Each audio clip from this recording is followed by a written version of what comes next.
Have you ever wondered what would happen if the Flame Hashira, Kyojuro Rengoku, survived his epic battle on the Mugen Train?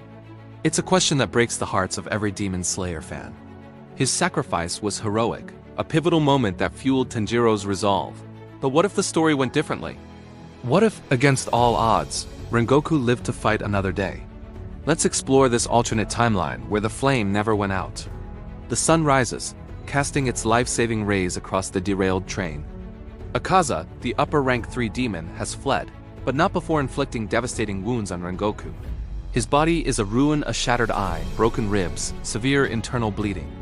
But as the Kikuchi arrive, they find something miraculous, a faint but steady pulse. The Flame Hashira is alive. News of his survival spreads like wildfire through the Demon Slayer cores. It's a shockwave of disbelief, then overwhelming relief and hope. The impossible has happened. A Hashira faced an upper-ranked demon alone and lived to tell the tale. This single event changes the entire emotional landscape of the cores. The despair that followed the Mugen Train incident is replaced by a surge of inspiration. Rengoku's recovery is grueling. He's confined to the Butterfly Mansion for months under the constant care of Shinobu Kocho. The physical toll is immense. He loses his left eye permanently, and his body is covered in scars that tell the story of his near-death struggle. But his spirit, it remains an unquenchable fire. During his rehabilitation, he becomes an even greater beacon of hope. Young Slayers, including Tanjiro, Zenitsu, and Inosuke, visit him regularly. Instead of grieving a fallen mentor, they're learning from a living legend. Rengoku shares his experience, his insights into fighting an upper rank, and the breathing techniques he used to hold on to life. He pushes them, encourages them, and his infectious optimism becomes a powerful motivator. He can't fight at full capacity yet, but his mind is sharper than ever. He begins mentoring Tanjiro directly, helping him understand the nuances of flame breathing and how to potentially adapt it to his own sun-breathing style. This mentorship accelerates Tanjiro's growth far beyond what we saw in the original story. The other Hashira are also deeply affected. Ju no longer feels the crushing guilt of not being there. Sanemi's abrasive respect for Rengoku deepens into profound admiration. Tengen Uzui, preparing for his mission in the entertainment district, now has a seasoned advisor who understands the raw power of the upper ranks. The dynamic of the Hashira shifts from one of fractured, individual strength to a more cohesive, collaborative unit, all rallied around Rengoku's miraculous survival. With Rengoku still on the board, Muzan Kibutsuji is forced to reconsider his strategy. An upper rank failed to eliminate a Hashira, a sign of weakness he cannot tolerate. The pressure on the remaining upper ranks intensifies. They can no longer afford to be complacent. Muzan might dispatch demons in pairs or create even more powerful, specialized threats to counteract the Hashira's newfound morale and coordination. The entertainment district arc would play out very differently. While Tengen would still lead the mission, imagine Rengoku joining him. Even in a supportive role, his experience would be invaluable. Perhaps he isn't fit for frontline combat against Gyutaro and Daki, but his strategic mind and leadership could prevent Tengen from suffering his own career-ending injuries. With Rengoku present, Tengen might not lose an arm and an eye. 2 seasoned Hashira working together could potentially defeat the upper-rank 6 siblings with far fewer casualties, preserving the core's strength.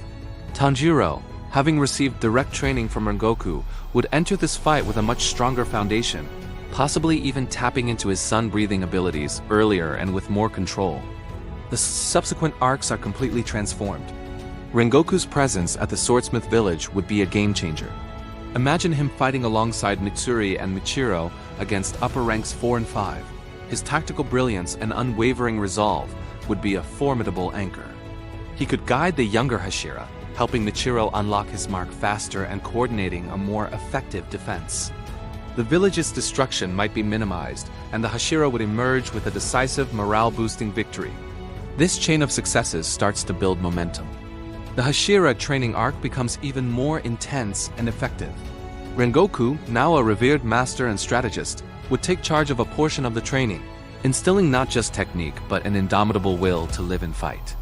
His sessions would be legendary, pushing every Slayer to set their hearts ablaze. He would work closely with the other Hashira, refining their collaborative tactics in preparation for the final battle. The bond between the pillars would be stronger than ever, forged in shared struggle and guided by Rengoku's enduring light. This all leads to the final confrontation with Muzan and his remaining forces in the Infinity Castle. The Demon Slayer Corps is not a fractured group recovering from loss, but a unified army at the peak of its power.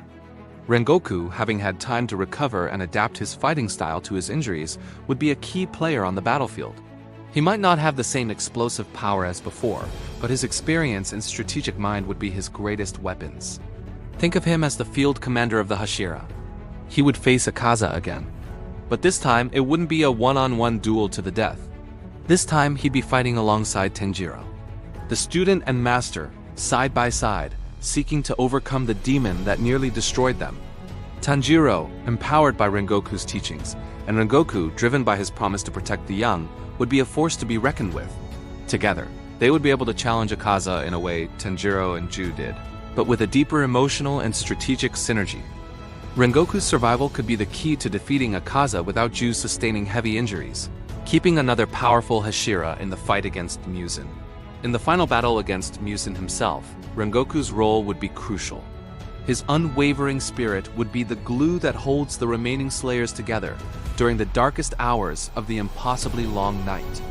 As others fall or are taken out of the fight, his voice, his presence, would be a constant reminder of what they are fighting for. He would be the one to rally the troops for one last push, the one whose flame inspires them to hold on until the sun rises. In this timeline, the losses are still great, but they are fewer. More Hashira might survive the final battle. Perhaps Obane, Mitsuri, or Gyomi are saved by Rengoku's tactical interventions. The cost of victory, while still immense, is not as devastating. In the aftermath, a new era dawns.